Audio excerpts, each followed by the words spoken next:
If you want to learn how to convert to range using Excel key in N8n, you're in the right place. In this quick tutorial, I'll show you the exact steps to set it up inside your workflow so you can move faster and keep your automation clean and organized. If this video helps you, make sure to hit the like button and subscribe for more simple N8n tutorials. Now let's jump right in. First, open your N8n workflow and go to the Nodes panel. From there, search for Microsoft Excel and select it.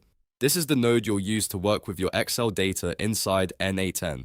Once the node is added to your workflow, you'll see the available options for working with spreadsheet data. Next, choose Convert to Range. This is the setting that changes your Excel data into a range format, which is useful when you want to structure the data properly for the next step in your automation.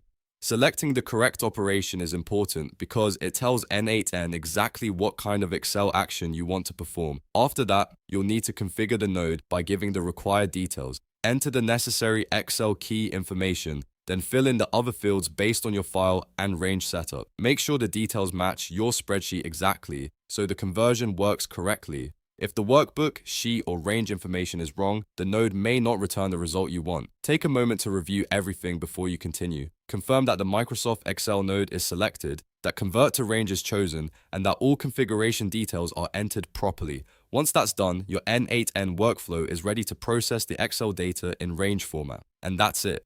You've now learned how to convert to range using Excel key in N8n. It's a simple setup, but it can make a big difference when you're building automated workflows with spreadsheet data. If this video helped, don't forget to like, subscribe, and turn on notifications for more N8n walkthroughs just like this one.